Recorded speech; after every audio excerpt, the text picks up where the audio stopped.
4. Política. Así pues,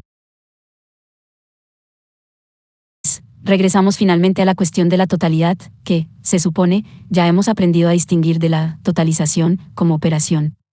Este tema me dará también el placer personal de mostrar que el análisis de la posmodernidad no es ajeno a mi trabajo anterior, sino consecuencia lógica del 52. De nuevo, quiero probar esto en términos de la idea de modo de producción, a la que pretende contribuir mi análisis de la posmodernidad.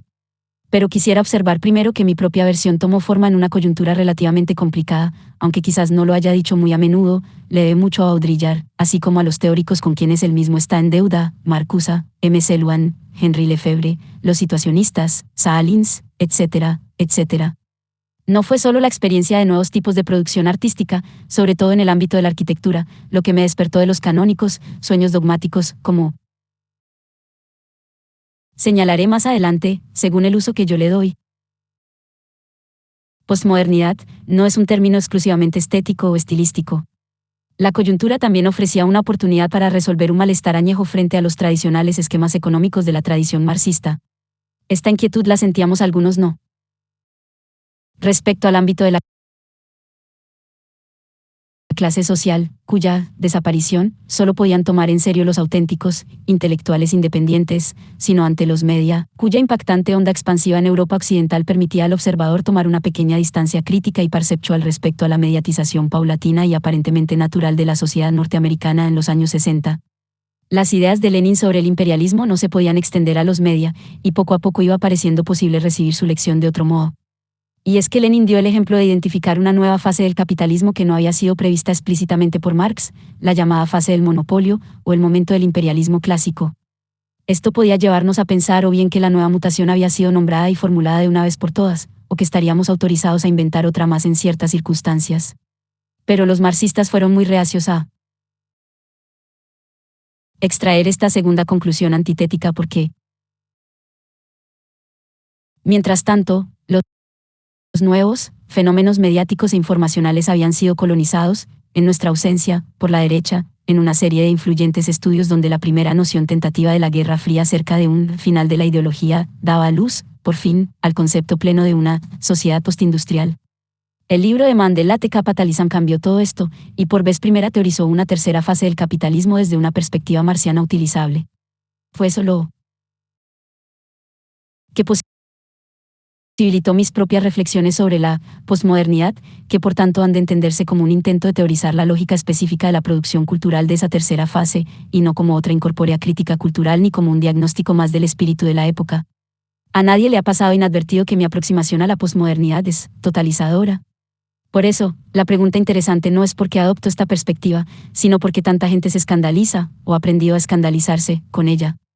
En los viejos tiempos, la abstracción era una de las vías estratégicas para distanciar y desfamiliarizar los fenómenos, sobre todo los históricos. Cuando se está inmerso en lo inmediato, la experiencia, año tras año, de los mensajes culturales e informacionales, de los acontecimientos sucesivos, de las prioridades urgentes, la distancia abrupta que permite un concepto abstracto, una descripción global de las secretas afinidades de dominios aparentemente autónomos e inconexos, y de los ritmos y secuencias ocultos de las cosas que solemos recordar solo aisladamente y por separado, es un recurso único, sobre todo porque la historia de los años recientes nos es siempre lo menos accesible. De este modo, la reconstrucción histórica, el planteamiento de las descripciones e hipótesis globales, la abstracción a partir de la caótica y ruidosa confusión, de la inmediatez, fue siempre una intervención radical en el aquí y ahora y una promesa de resistencia ante sus ciegas fatalidades. Pero hay que reconocer el problema de la representación, aunque solo sea para separarlo de los otros motivos que intervienen en la guerra contra la totalidad. Si la abstracción histórica, las ideas de modo de producción, capitalismo o posmodernidad, es algo que no se da en la experiencia inmediata, entonces cabe preocuparse por la confusión potencial entre este concepto y la cosa misma, y por la posibilidad de tomar su representación, abstracta por la realidad, de creer en la existencia sustantiva de entidades abstractas como la sociedad o la clase. No importa que preocuparse por los errores ajenos suela significar preocuparse por los errores de otros intelectuales. A la larga, probablemente no se pueda caracterizar una representación como representación tan bien como para anticipar siempre esas ilusiones ópticas, de la misma manera que es imposible garantizar la resistencia de un pensamiento materialista a las recuperaciones idealistas.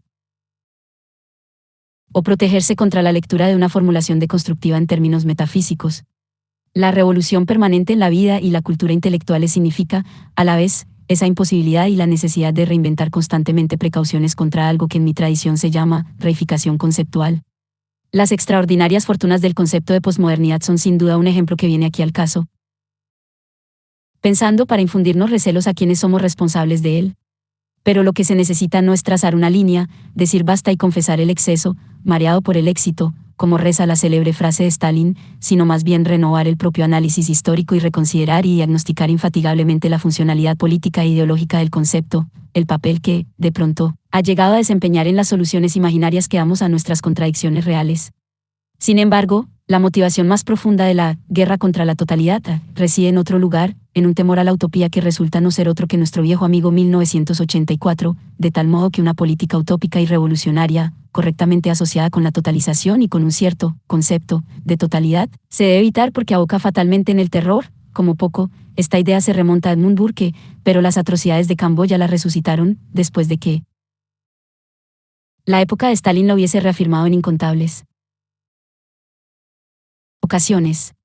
Ideológicamente, este revival de la retórica y de los estereotipos de la Guerra Fría, propiciado por la desmarsificación de Francia de los años 70, apuntaba a una extraña identificación de los gulags de Stalin y los campos de exterminio de Hitler, pero veas el notable Why did the heavens not darken? De Arno Mayer para una definitiva demostración de la relación constitutiva entre la solución final y el anticomunismo. De Hitler, 53, lo que puedan tener de postmoderno, estas vetustas imágenes de pesadilla, excepto la despolitización a que nos invitan, está menos claro. También se puede apelar a la historia de las convulsiones revolucionarias en cuestión para extraer una lección muy distinta, a saber, que la violencia brota ante todo de la contrarrevolución, que la forma más eficaz de contrarrevolución reside precisamente en esta transmisión de la violencia al propio proceso revolucionario. Dudo de que el actual estado de alianza o micropolítica de los países avanzados apoye tales ansiedades y fantasías. Para mí no constituyen fundamentos para retirar el apoyo y la solidaridad a una potencial revolución en Sudáfrica, por ejemplo. Por último, el sentimiento general de que el impulso generalizador, utópico o totalizador, está cargado de prejuicios y condenado a derramar sangre por la estructura misma de sus pensamientos, es idealista, por no decir que es una repetición de las doctrinas del pecado original en su peor sentido religioso. Pero la cuestión del pensamiento totalizador también se puede presentar de otro modo, preguntándonos no por su contenido de verdad o su validez, sino más bien por sus condiciones históricas de posibilidad. Pero hacer esto ya no es exactamente filosofar o, si se prefiere, ya no es filosofar en un nivel sintomático, en el que nos distanciamos y alejamos nuestros juicios inmediatos sobre un concepto dado, el pensamiento postmoderno.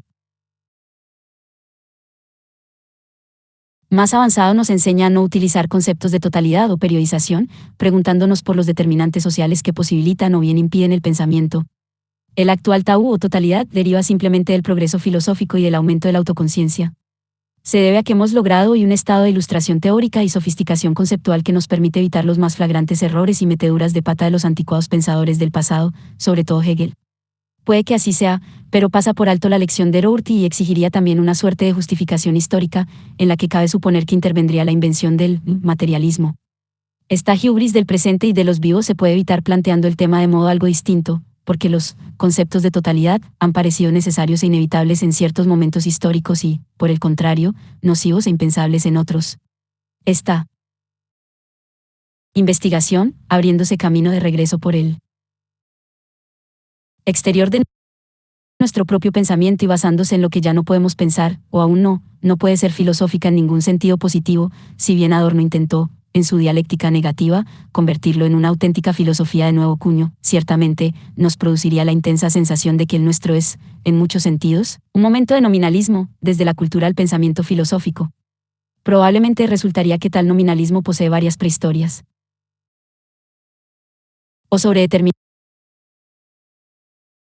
naciones, el momento del existencialismo, por ejemplo, en el que cierto nuevo sentido social de los individuos aislados, y el horror a la demografía, como hemos visto, sobre todo en Sartre, hacen palidecer a los más antiguos, universales, tradicionales y los despoja de su fuerza conceptual y de su persuasividad. También, la tradición añeja del empirismo angloamericano, que con fuerzas renovadas emerge de esta muerte del concepto en una época paradójicamente teórica e hiperintelectual. Evidentemente, hay un sentido en que el término posmodernidad, significa también todo esto, pero en ese caso no se trata de la explicación, sino de lo que queda por explicar. La especulación y el análisis hipotético de este tipo que afecta al debilitamiento de conceptos generales o universalizantes en el presente es el correlato de una operación que, a menudo, puede parecer más fiel, el análisis de los momentos pasados en que esta conceptualidad parecía posible. Con frecuencia se han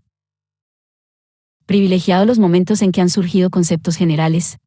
Por lo que respecta al concepto de totalidad, me atrevería a decir lo que dije una vez sobre la idea althusseriana de la estructura, esto es, que el asunto crucial es el siguiente: podemos reconocer la presencia de un concepto tal, siempre que entendamos que solo hay uno y que se suele llamar modo de producción.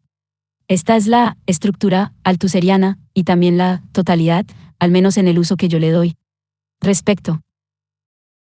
a los procesos totalizadores, a menudo equivalen poco más que a establecer conexiones entre varios fenómenos, proceso que, como sugerí antes, tiende a ser cada vez más espacial. Debemos estar agradecidos a Ronald L. Mick por haber escrito la prehistoria del concepto de modo de producción, posteriormente desarrollado en los escritos de Morgan y Marx, que en el siglo XVIII revestía la forma de lo que Mick llama teoría de las cuatro fases. Esta teoría cuajó en Francia y en la Ilustración escocesa, y sostenía que las culturas humanas varían históricamente con su base material o productiva, que sufre cuatro transformaciones esenciales: caza y recolección, pastoreo, agricultura y comercio. Lo que habrá de ocurrirle después a esta narrativa histórica, sobre todo en el pensamiento y en la obra de Adam Smith, es que al haber producido ahora ese objeto de estudio que es el modo de producción específicamente contemporáneo, o capitalismo, el andamiaje histórico de las fases precapitalistas tiende a desmoronarse y dotar a los modelos de capitalismo, tanto el de Smith como el de Marx, de un aspecto sincrónico. Pero Mick quiere defender, 54, que la narrativa histórica era esencial para la posibilidad misma de pensar el capitalismo como sistema, sincrónico o no, y yo sostendré una postura parecida ante esa fase, o momento del capitalismo que algunos venimos llamando posmodernidad. Pero mi principal interés se vuelca aquí en las condiciones de posibilidad del concepto de un modo de producción, es decir, las características de la situación histórica y social que permiten, en primer lugar, articular y formular el concepto de totalidad. Sugeriré, de modo general, que pensar este nuevo pensamiento, o combinar de esta nueva manera pensamientos antiguos, presupone un tipo singular de desarrollo, desigual, de tal manera que modos de producción diferenciados y coexistentes se registran juntos en el mundo vital del pensador en cuestión. Mick describe las precondiciones de la producción de este particular concepto, en sus formas originales de teoría de las cuatro fases, como sigue. En mi opinión, es probable que el tipo de teoría que estamos considerando, que subraya primordialmente el desarrollo de las técnicas económicas y de las relaciones socioeconómicas, dependa, en primer lugar, de la rapidez del progreso económico contemporáneo y, en segundo lugar, de la facilidad con la que se pueda observar un contraste entre zonas que progresan desde un punto de vista económico y zonas que están aún en estadios inferiores de desarrollo. En las décadas de 1750 a 1760, en ciudades como Glasgow y en zonas como las provincias más avanzadas del norte de Francia, toda la vida social de las comunidades en cuestión se estaba transformando, rápida y visiblemente, y era bastante obvio que esto estaba sucediendo como resultado de profundos cambios en las técnicas económicas y en las relaciones socioeconómicas básicas. Y las nuevas formas de organización económica que estaban surgiendo se podían comparar y contrastar muy fácilmente con las viejas formas de organización que aún existían, por ejemplo, en las tierras altas escocesas o en el resto de Francia, o entre las tribus indias de América. Si los cambios en los modos de subsistencia estaban desempeñando un papel tan importante y progresivo en el desarrollo de la sociedad contemporánea, parecía correcto suponer que también lo habían desempeñado en el de la sociedad pasada, 55. Esta posibilidad de pensar por vez primera el concepto de modo de producción se describe a veces, sin mucho rigor, como una de las formas incipientes de la conciencia histórica, o historicidad. Sin embargo, no es necesario recurrir al discurso filosófico de la conciencia, ya que también estas formas que se describen podrían considerarse nuevos paradigmas discursivos, y esta manera más contemporánea de hablar de la emergencia conceptual queda reforzada, para los lectores literarios, por la presencia junto a este de otro nuevo paradigma histórico en las novelas de Sir Walter Scott, tal y como las interpreta Lukács en la novela histórica. Es probable que la desigualdad que permitió a los pensadores franceses, Turgot, pero también el propio Rousseau, concebir un modo de producción, no tuviera tanto que ver con la situación prerrevolucionaria de la Francia de aquel momento, cuando la diferencia distintiva de las formas feudales hacía que éstas destacasen más abruptamente que nunca de una cultura burguesa y una conciencia de clase incipientes. Escocia es, en muchos aspectos, un caso más complejo e interesante. Último de los jóvenes países del primer mundo, o primero de los del tercer mundo, según la provocativa idea de Tom Nernen de Break-up of Britain. La Escocia de la Ilustración era sobre todo un espacio de coexistencia de zonas completamente distintas de producción y cultura, la arcaica economía de los Highlanders y su sistema de clanes y, al otro lado de la frontera, el vigor comercial del compañero inglés en los albores de su despegue industrial. El esplendor de Edimburgo no era, pues, una cuestión de material genético gaélico, sino que obedecía más bien a la posición estratégica, aunque excéntrica, de la metrópolis y de los intelectuales escoceses respecto a esta coexistencia casi sincrónica de modos de producción diferenciados, y la tarea singular de la Ilustración escocesa fue pensarla o conceptualizarla. No solo se trata de una cuestión económica. Scott, como más adelante Faulkner, heredó una materia prima social histórica, una memoria popular, en la que las más feroces revoluciones y guerras civiles y religiosas inscribían la coexistencia de los modos de producción en una intensa forma narrativa. Las condiciones de pensar una nueva realidad y articular un nuevo paradigma para ella exigían una coyuntura peculiar y cierta distancia estratégica frente a esa nueva realidad, que tiende a desbordar a quienes se hallan inmersos en ella. Esto sería algo así como una variante epistemológica del conocido principio del observador externo, en el descubrimiento científico. Pero todo esto tiene una consecuencia secundaria más relevante para nuestra discusión, que afecta a la represión paulatina de esta conceptualidad. Si la posmodernidad, considerada como una tercera fase ampliada del capitalismo clásico, es una expresión más pura y homogénea del capitalismo clásico, del que se han borrado, a través de su colonización y absorción por la forma mercancía, los reductos de la diferencia socioeconómica que habían sobrevivido hasta ahora, tiene sentido sugerir que el declive de nuestro sentido de la historia y, más concretamente, nuestra resistencia a conceptos globalizadores o totalizantes como el de modo de producción, son una función de esta misma universalización del capitalismo. Allí donde todo es, en lo sucesivo, sistémico, la noción misma de un sistema parece perder su razón de ser, y regresa solo mediante un retorno de lo reprimido, en las formas más pesadillescas del sistema total, fantaseadas por Weber, Foucault o la gente de 1984. Pero un modo de producción no es un sistema total, en ese sentido intimidatorio, aloja en su seno diversas contrafuerzas y nuevas tendencias, fuerzas residuales, tanto como incipientes, que deben procurar dominar o controlar la concepción gramsciana de la hegemonía. Si esas fuerzas heterogéneas no estuviesen dotadas de una eficacia propia, el proyecto hegemónico sería innecesario. Así, el modelo presupone las diferencias, y esto se distingue claramente de otro rasgo que complica el modelo, a saber, que el capitalismo también produce las diferencias o la diferenciación como función de su propia lógica interna. Por último, para retomar nuestro análisis inicial de la representación, está claro que hay una diferencia entre el concepto y la cosa, entre el modelo global y abstracto, y nuestra experiencia social individual, respecto a la cual quiere ofrecer una distancia explicativa pero a la que no puede sustituir. También es aconsejable recordar otros usos correctos del modelo del modo de producción. Siempre merece la pena señalar que lo que se llama modo de producción no es un modelo produccionista. Y merece la pena decir que implica una diversidad de niveles u órdenes de abstracción que han de respetarse para evitar que las discusiones sobre el tema terminen siendo caóticas. En The Political Ancancias propuse una imagen muy general de estos niveles y, en concreto, de las distinciones que se deben respetar entre analizar los acontecimientos históricos, evocar grandes conflictos y tradiciones de clase e ideología, y abordar los impersonales sistemas socioeconómicos de estandarización, entre cuyos ejemplos se encuentran las conocidas temáticas de la reificación y la mercantilización. El tema de las instancias activas, frecuente en estas páginas, se debe articular sobre estos niveles. Featherstone, 56, por ejemplo, piensa que según mi uso del término la postmodernidad es una categoría específicamente cultural. No lo es, y para bien o para mal apunta a nombrar un modo de producción, donde la producción cultural encuentra un lugar funcional específico y cuya sintomatología, en mi obra, se extrae sobre todo de la cultura. Esta es, sin duda, la fuente de la confusión. Featherstone me aconseja que preste más atención a los propios artistas y sus públicos, así como a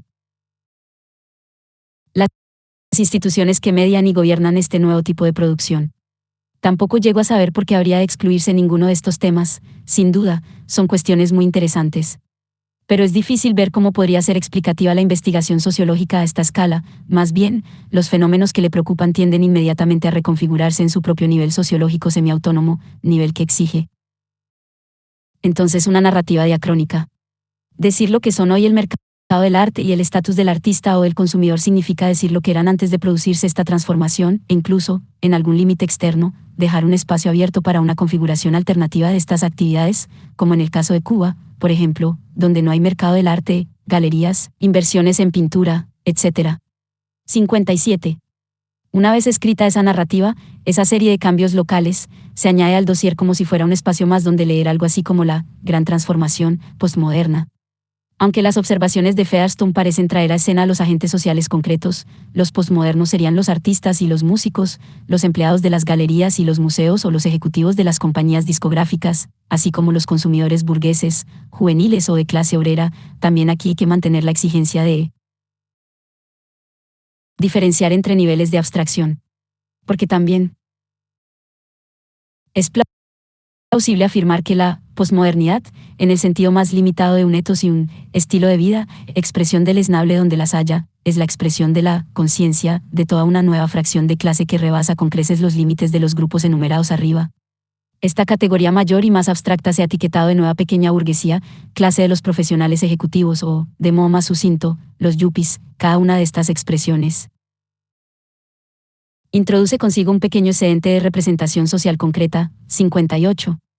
Esta identificación del contenido de clase de la cultura posmoderna no implica en absoluto que los yuppies se hayan convertido en algo así como la nueva clase dirigente, sino solo que sus prácticas y valores culturales, sus ideologías locales, han articulado un útil paradigma dominante ideológico y cultural para esta fase del capital. A menudo se da el caso de que las formas culturas prevalecientes en un periodo concreto no las aportan los principales agentes de la formación social en cuestión, hombres de negocios que sin duda tienen algo mejor que hacer con su tiempo o están motivados por fuerzas psicológicas e ideológicas de otro tipo. Lo esencial es que la ideología cultural en cuestión articule el mundo de la manera más útil funcionalmente, o de maneras que se puedan reapropiar funcionalmente. Porque una cierta fracción de clase habría de aportar estas articulaciones ideológicas es una cuestión histórica tan enigmática como la del predominio repentino de un escritor o de un estilo concretos. Sin duda, no puede haber de antemano ningún modelo o fórmula para estas transacciones históricas, pero, de la misma manera, aún no se ha resuelto esto respecto a lo que llamamos posmodernidad. Asimismo, ahora se manifiesta otra limitación de mi trabajo sobre el tema, tal y como se formuló en el capítulo inicial de este libro, a saber, que la decisión táctica de presentar el informe en términos culturales ha contribuido a la relativa ausencia de toda identificación de ideologías propiamente posmodernas, algo que he intentado rectificar parcialmente en el capítulo sobre la ideología del mercado. Pero, al haberme interesado especialmente en la cuestión formal del nuevo discurso teórico, y debido también a que la paradójica combinación de descentralización global e institucionalización de grupos pequeños parece un rasgo importante de la estructura tendencial postmoderna, he destacado sobre todo fenómenos intelectuales y espaciales como el postestructuralismo y los nuevos movimientos sociales. Esto ha dado la impresión, de nuevo contra mis convicciones políticas más profundas, de que todos los enemigos estaban en la izquierda. Pero lo que se ha dicho acerca de los orígenes de clase de la posmodernidad trae como consecuencia la exigencia de que especifiquemos un tipo más elevado de instancias activas, o más abstracto y global, que los enumerados hasta ahora. Se trata, evidentemente, del capital multinacional, como proceso, puede describirse como una lógica, no humana, del capital, y yo seguiría defendiendo que ese lenguaje y ese tipo de descripción son adecuados, en sus propios términos y en su mismo nivel.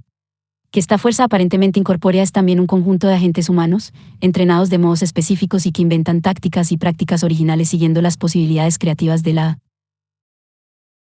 libertad humana. También es obvio desde otra perspectiva a la que solo habría que añadir que sigue vigente, para los agentes del capital, el antiguo dictam: las personas construyen su historia, pero no en circunstancias que ellas mismas escojan.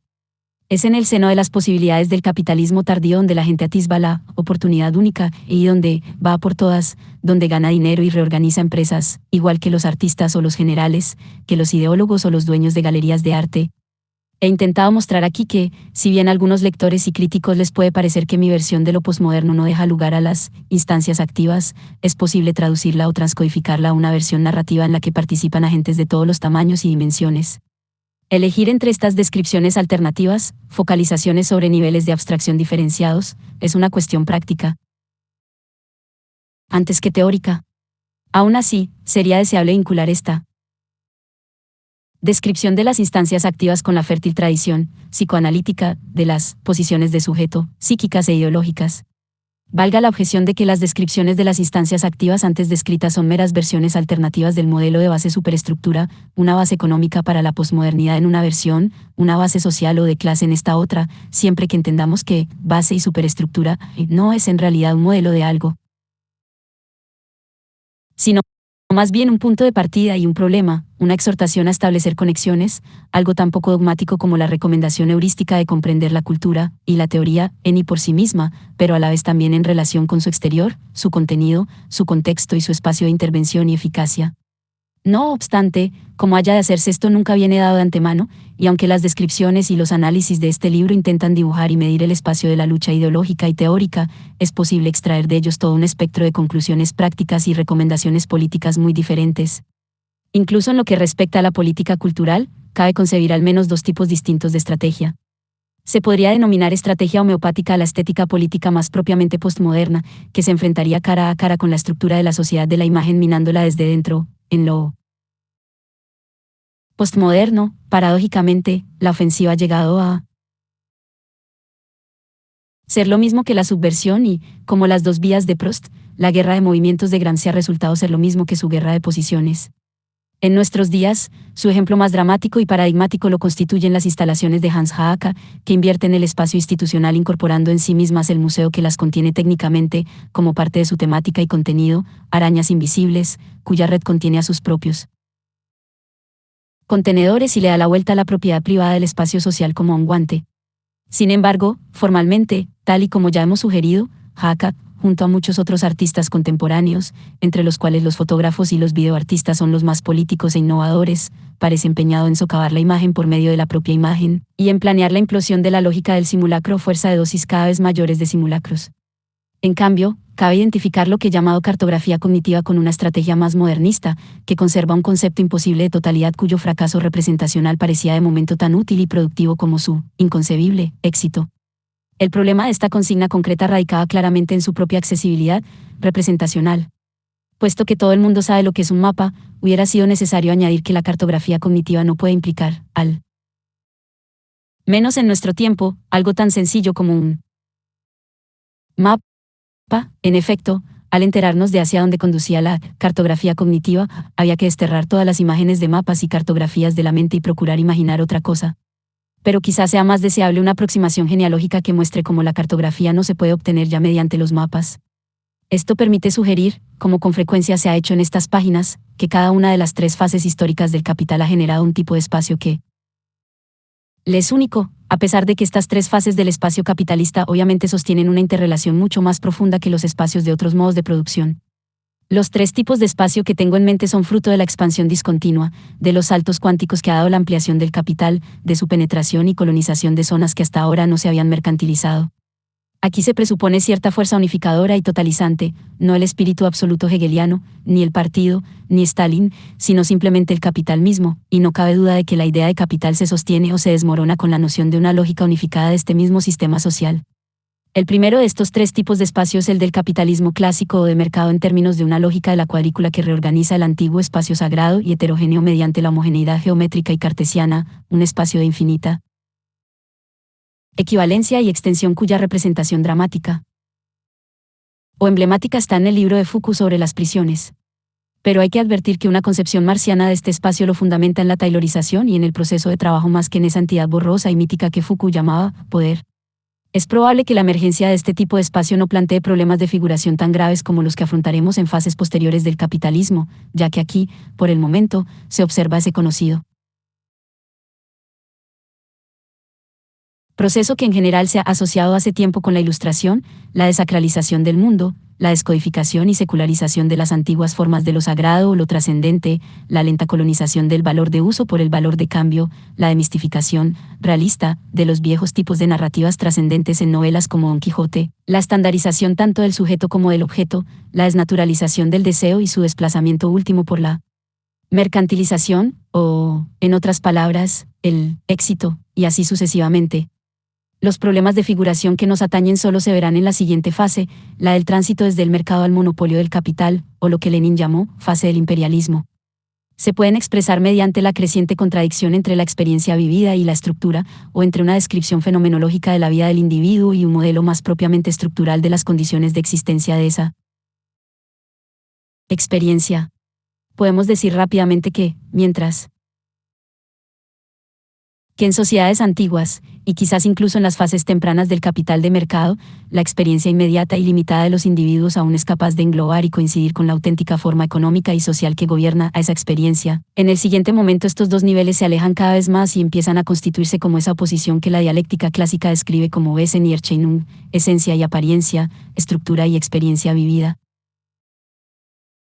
En este momento, la experiencia fenomenológica del sujeto individual, tradicionalmente, la suprema materia prima de la obra de arte, se limita a una pequeña esquina del mundo social, una vista con cámara fija de cierta sección de Londres, del campo o de lo que fuere. Pero la verdad de esa experiencia ya no coincide con el lugar donde ocurre. La verdad de esa experiencia cotidiana limitada de Londres reside más bien en la India, Jamaica o Hong Kong, se vincula muy estrechamente a todo el sistema colonial del Imperio Británico, que determina el carácter de la vida subjetiva del individuo. Pero esas coordenadas estructurales ya no son accesibles a la experiencia vivida inmediata, y la mayoría de las personas a menudo ni siquiera las puede conceptualizar. Surge entonces una situación en la que podemos decir que si la experiencia individual es auténtica, no puede ser verdadera, y que si un modelo científico o cognitivo del mismo contenido es verdadero, escapa a la experiencia individual. Es evidente que esta nueva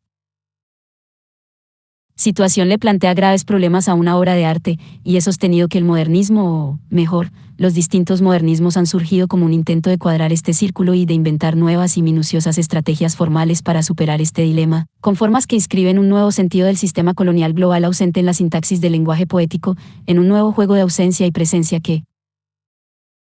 en su versión más simple, se obsesiona con lo exótico y se tatúa con nombres de lugares extranjeros, y en su faceta más intensa inventa lenguajes y formas extraordinarios. En este punto hay que introducir un concepto esencialmente alegórico, el juego de la figuración, con el fin de expresar cierta sensación de que esas realidades globales nuevas y enormes le son inaccesibles al sujeto o conciencia individual, incluso a Hegel, por no decir Cecil Rhodes o la reina Victoria. Esto, en última instancia, significa que esas realidades fundamentales son, de alguna manera, irrepresentables, o que, dicho con la frase de Althusser, son algo así como una causa ausente, una causa que nunca puede irrumpir en la presencia de la percepción. Pero esta causa ausente puede hallar imágenes con las que expresarse de maneras distorsionadas y simbólicas, y una de nuestras tareas básicas como críticos es localizar y volver conceptualmente disponibles las realidades y experiencias últimas que designan esas figuras que la mente lectora tiende, inevitablemente, a reificar y leer como contenidos primarios en sí mismos. La relación del momento moderno con la nueva gran red colonial global se puede ilustrar con el ejemplo sencillo pero especializado de un tipo específico de figuración de esta situación histórica. Hacia finales del siglo XIX, un amplio abanico de escritores empezó a inventar formas para expresar lo que llamaré relativismo monádico. En Chid y Conrad, en Fernando Pessoa, en Pirandello, en Ford, y en menor medida en Henry James, incluso indirectamente en Proust, empezamos a tener la sensación de que cada conciencia es un mundo cerrado. Así, una representación de la totalidad social deberá revestir la forma, imposible, de una coexistencia de esos herméticos mundos subjetivos y su peculiar interacción, que en realidad es una travesía de barcos en la noche, un movimiento centrífugo de líneas y planos que nunca se pueden cruzar. El valor literario que surge de esta nueva práctica formal se llama ironía, y su ideología filosófica a menudo reviste la forma de una vulgar apropiación de la teoría de la relatividad de Einstein. En este contexto, lo que quiero sugerir es que estas formas, cuyo contenido suele ser el de la vida privatizada de la clase media, son no obstante síntomas y expresiones distorsionadas de que esta nueva y extraña relatividad global del tejido colonial ha penetrado incluso en la experiencia vital de la clase media. Una vez entonces la figura, por muy deformada que sea y por mucho que se haya reescrito simbólicamente, de la otra, y pienso que este proceso figura y seguirá siendo central en todos los intentos posteriores de reestructurar la forma de la obra de arte para que acomode contenidos que deben oponer una resistencia radical y huir de la representación artística. Si esto es así en la época del imperialismo, con mucha más razón debe serlo en nuestro propio momento, el de la red multinacional o lo que Mandel denomina capitalismo tardío. No solo la antigua ciudad sino también la nación-estado han dejado de desempeñar un papel funcional y formal central en un proceso que, en un nuevo salto cuántico del capital, se ha expandido prodigiosamente más allá de ellos, dejándolos atrás como si fueran restos ruinosos y arcaicos de fases anteriores del desarrollo de este modo de producción. De ahí surge un nuevo espacio donde se suprime la distancia, en el sentido del aura de Benjamin, y se saturan implacablemente los lugares vacíos que quedan, hasta el punto de que el cuerpo postmoderno, ya deambule por un hotel postmoderno, se encierre con música rock en el Walkman o sufra los shocks y bombardeos de la guerra del Vietnam, tal y como nos cuenta Michael R. ¿Se expone ahora al aluvión perceptual de la inmediatez, desposeído de todas las capas protectoras y mediaciones? Por supuesto, quisiéramos comentar otros muchos aspectos de este espacio, sobre todo, el concepto de espacio abstracto de Lefebvre, algo que es simultáneamente homogéneo y fragmentario, pero la desorientación del espacio saturado será el hilo conductor más útil en nuestro contexto. Considero estas idiosincrasias espaciales de la posmodernidad como síntomas y expresiones de un dilema nuevo históricamente original, un dilema que implica nuestra inserción en cuanto sujetos individuales en un conjunto multidimensional de realidades radicalmente discontinuas, cuyos marcos abarcan desde los espacios que aún quedan de la vida privada burguesa hasta el inconcebible descentramiento del capital global. Ni siquiera la relatividad einsteiniana, ni los múltiples mundos subjetivos de los antiguos modernistas, tienen capacidad para darle una representación adecuada a este proceso, que en la experiencia vivida se hace sentir mediante la llamada muerte del sujeto o, más exactamente, el descentramiento y la dispersión, fragmentados y esquizofrénicos, de este, que ya ni siquiera puede ejercer la función de un reverberador jamesiano, punto de vista. Pero, en realidad, la que se implica aquí es la política práctica, desde la crisis del internacionalismo socialista, y con las enormes dificultades estratégicas y tácticas de coordinar las bases de acción política locales y de barrio con las nacionales o internacionales. Estos apremiantes dilemas políticos son funciones inmediatas del complejísimo nuevo espacio internacional. Permítaseme ilustrar esto con una breve exposición muy importante y sugerente en lo que atañe a los problemas del espacio y de la política. Se trata de una narración histórica de la experiencia política más significativa en los Estados Unidos de los años 60. Detroit y Domain Dying, de Marvin Sorkin y Dan Georgiakis, 59, es un estudio del ascenso y caída de la Liga de Trabajadores Negros Revolucionarios, League of Black Revolutionary Workers, en aquella ciudad a finales de los 60. La formación política en cuestión consiguió conquistar el poder en el lugar de trabajo, sobre todo en las fábricas de automóviles, abrió una brecha sustancial en el monopolio mediático e informacional de la ciudad a través de un periódico de estudiantes, eligió jueces y, por último, estuvo a un paso de elegir al alcalde y hacerse con el aparato de poder de la ciudad. Fue, sin duda, un extraordinario logro político caracterizado por una concepción extremadamente sofisticada de la necesidad de una estrategia de múltiples niveles para la revolución, involucrando iniciativas en los diversos niveles sociales del proceso de trabajo, los media y la cultura, el aparato jurídico y la política electoral. Pero también está claro, y mucho más aún en los triunfos virtuales de este tipo que en las fases tempranas de la política vecinal, que esta estrategia se une y limita la forma de la ciudad. Una de las enormes fuerzas del superestado y su constitución federal reside en las evidentes discontinuidades entre ciudad, estado y poder federal. Si no se puede hacer socialismo en un país, cuanto más irrisorias serán hoy las posibilidades que tiene el socialismo de establecerse en una ciudad de Estados Unidos. Pero, ¿qué ocurriría si se conquistara sucesivamente toda una serie de grandes centros urbanos clave? Esto es lo que empezó a plantearse la Liga de Trabajadores Negros Revolucionarios, es decir, empezaron a pensar que su movimiento era un modelo político y que debía ser generalizable. El problema que surge es espacial, cómo desarrollar un movimiento político nacional sobre la base de una estrategia y una política de ciudad. En cualquier caso, los líderes de la Liga empezaron a correr la voz por otras ciudades y viajaron hasta Italia y Suecia para estudiar las estrategias de los trabajadores de allí y explicar su propio modelo, y, a la inversa, políticos de otros lugares acudieron hasta Detroit para estudiar las nuevas estrategias. A estas alturas debería estar claro que nos encontramos en pleno problema de la representación, siendo una parte importante la aparición de esa inquietante palabra americana que es liderazgo, leadership. Aún así, de un modo más general, estos viajes hacían algo más que establecer una red de conexiones, hacer contactos, divulgar la información, planteaban el problema de cómo representar un modelo y una experiencia locales únicos a gente inmersa en otras situaciones. Era lógico que la Liga hiciera una película de su experiencia, y fue sin duda una película muy buena y emocionante. Sin embargo, las discontinuidades espaciales son más sinuosas y dialécticas, y no se superan por ninguna de las vías más obvias. En la experiencia de Detroit, reaparecieron como límite último ante el cual ésta se vino abajo. Lo que ocurrió fue que los militantes de la Liga se habían convertido en estrellas de los media, no solo se estaban alejando de sus circunscripciones locales, sino que, aún peor, nadie se quedaba en casa para cuidar de la tienda. Habiendo accedido a un plano espacial más amplio, la base desapareció bajo sus pies, y, con ella, el experimento revolucionario con más éxito de aquella fértil década política de Estados Unidos arribó a un final triste y dramático. No digo que no dejara huella, ya que quedaron diversos logros concretos y, en todo caso, cada experimento político enjundioso sigue alimentando la tradición de las políticas clandestinas. En este contexto, no obstante, lo más irónico es el propio éxito de su fracaso, la representación, el modelo de esta compleja dialéctica espacial sobrevive triunfalmente en forma de una película y un libro, pero, mientras se convierte en imagen y espectáculo, el referente parece haber desaparecido, como tantos y tantos, desde Abord a Baudrillard, nos han advertido que habría de ocurrir.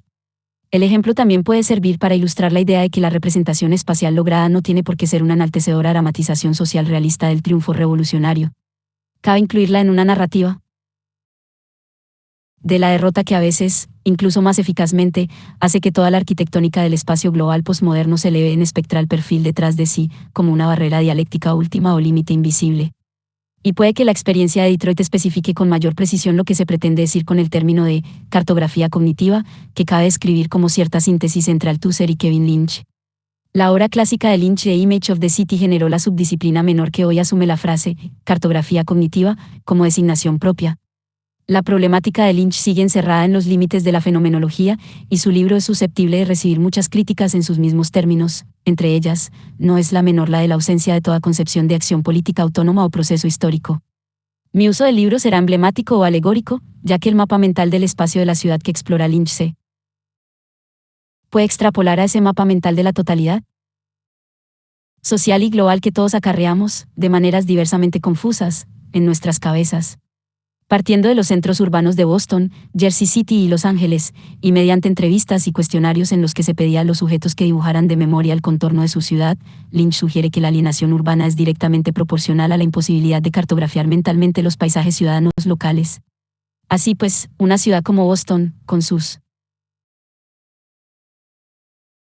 perspectivas monumentales, sus indicadores y su estatuaria, su combinación de formas espaciales grandiosas pero simples, incluidos los límites más ostensibles como el río Charles, no solo permite a las personas situarse, con la imaginación, de una manera por lo general correcta y continua respecto al resto de la ciudad, sino que además les da algo de la libertad y la gratificación estética de la forma urbana tradicional.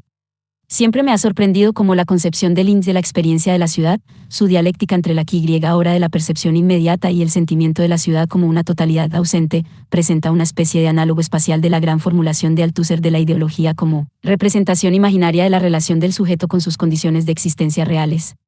Sean cuales fueren sus defectos y problemas, esta concepción positiva de la ideología como función necesaria en cualquier forma de vida social posee el gran mérito de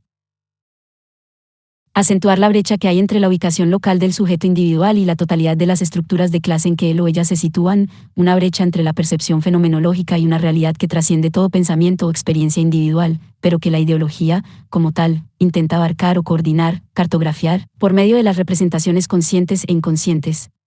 La concepción de cartografía cognitiva que aquí se propone supone extrapolar el análisis espacial de Lynch al ámbito de la estructura social, en nuestro momento histórico, a la totalidad de las relaciones de clase a escala global, o quizá deberíamos decir multinacional. Por desgracia, vista de modo retrospectivo, esta fuerza de la formulación es también su principal debilidad. La transmisión del mapa visual, 60, desde la ciudad al globo es tan atractiva que termina reespacializando una operación en la que se suponía que debíamos pensar de una manera completamente distinta. Se suponía que un nuevo sentimiento ante la estructura social global habría de asumir su figuración y desplazar al sustituto puramente perceptual de la figura geográfica, la cartografía cognitiva, que tenía que poseer una suerte de valor oximorónico y trascender por completo los límites de la cartografía, se retira como concepto debido a la fuerza de gravedad del agujero negro del mapa, uno de los más poderosos entre los instrumentos conceptuales humanos, y ahí cancela su propia originalidad imposible. Aún así, también debemos argumentar una premisa secundaria, a saber, que la incapacidad de cartografiar espacialmente es tan paralizante para la experiencia política como la incapacidad análoga de cartografiar espacialmente lo es para la experiencia urbana. Se sigue de ahí que una estética de la cartografía cognitiva en este sentido es una parte integral de cualquier proyecto político socialista.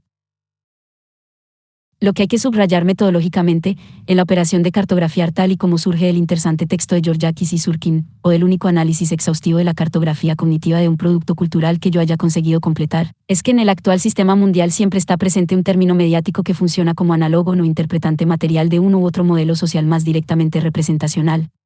Surge, pues, lo que parece una nueva versión postmoderna de la fórmula de la base Y, la superestructura, en la que una representación de las relaciones sociales exige que medie una u otra estructura comunicacional interpuesta, de la que debe desprenderse indirectamente su lectura. En la película que analicé, Dog Day Afternoon, 1975, dirigida por Sidney Lumet, 61, la posibilidad de una representación de clase en el contenido, el hundimiento de los antiguos estratos de clase media en la proletarización o trabajo asalariado, la irrupción de una falsa clase nueva en la burocracia gubernamental se proyecta, por un lado, sobre el sistema mundial, y por otro se articula en la forma del propio Star System que, interpuesto, se lee como interpretante del contenido. La doctrina del análogo sartreano permitía teorizar esta intervención y sus mecanismos, y mostraba cómo incluso la representación necesita, para ser completada, un sustituto o lugarteniente, algo que le guarde el sitio y, por así decirlo, un modelo a pequeña escala completamente distinto y más formal. Parece evidente que este tipo de triangulación es históricamente específico y que sostiene una relación profunda con los dilemas estructurales que plantea la posmodernidad. También clarifica con carácter retroactivo la descripción provisional del discurso teórico postmoderno arriba expuesta, y que también presenta la nueva simbiosis postmoderna entre los media y el mercado. Así pues, en realidad estas no son teorías, sino más bien estructuras inconscientes, imágenes derivadas y efectos secundarios de una cartografía cognitiva propiamente postmoderna, cuyo indispensable término mediático se presenta ahora como una reflexión filosófica sobre el lenguaje, la comunicación y los media y no como la manipulación de su representación. Saúl Landau ha observado respecto a nuestro momento que jamás en su historia ha disfrutado el capitalismo de más holgura y espacio de maniobras, todas las fuerzas amenazadoras que generó contra sí. Mismo en el pasado, movimientos laborales insurgencias, partidos socialistas de masas, incluso los propios estados socialistas, hoy parecen completamente desorganizadas, si es que no se han neutralizado eficazmente, de alguna manera, por el momento, el capital global parece capaz de seguir su propia naturaleza e inclinaciones, sin las precauciones tradicionales. He aquí, entonces, otra definición, más de la posmodernidad que, sin duda, es muy útil, y que solo un avestruz tacharía de pesimista. En esta medida, lo posmoderno bien pudiera ser poco más que un periodo transicional entre dos fases del capitalismo en el que las formas anteriores de lo económico se están reestructurando a escala global, incluidas las antiguas formas de trabajo y sus instituciones y conceptos organizativos tradicionales. No hace falta un profeta para predecir que un nuevo proletariado internacional, adoptando formas que ni siquiera podemos imaginarnos, resurgirá a partir de este revuelo, pero nosotros aún estamos en pleno meollo, y nadie puede decir cuánto tiempo habremos de seguir ahí. En este sentido, dos conclusiones aparentemente diferentes de mis dos ensayos históricos sobre la situación actual, uno sobre los años 60, 62, y el otro sobre la posmodernidad, en el primer capítulo de este volumen, son, en realidad, idénticas. En el segundo, pedía esa cartografía cognitiva, de tipo nuevo y global, que acaba de referirse aquí. En el primero, anticipaba un proceso de proletarización a escala global. En realidad, la cartografía cognitiva no era más que un término clave para designar la conciencia de clase, solo que proponía la necesidad de una conciencia de clase de nuevo cuño, jamás soñada hasta el momento, y canalizaba la exposición hacia la nueva espacialidad implícita en lo posmoderno, que de manera tan elocuente y oportuna aborda Soja en Postmodern Geographies. A veces estoy tan cansado del término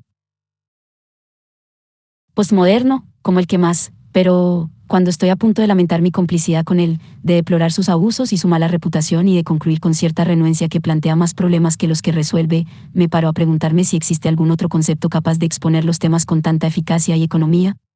La estrategia retórica de las páginas anteriores ha supuesto un experimento, comprobar si sistematizando algo que es resueltamente asistemático, historizando algo decididamente histórico, podíamos superarlo y forzar un modo histórico de pensar sobre este tema. Tenemos que nombrar el sistema. El lema central de los años 60 encuentra un inesperado revival en el debate de la posmodernidad. Frederick Jameson, Cleveland, Ohio, USA, 14 de abril de 1934, es un crítico y teórico literario de ideología marxista.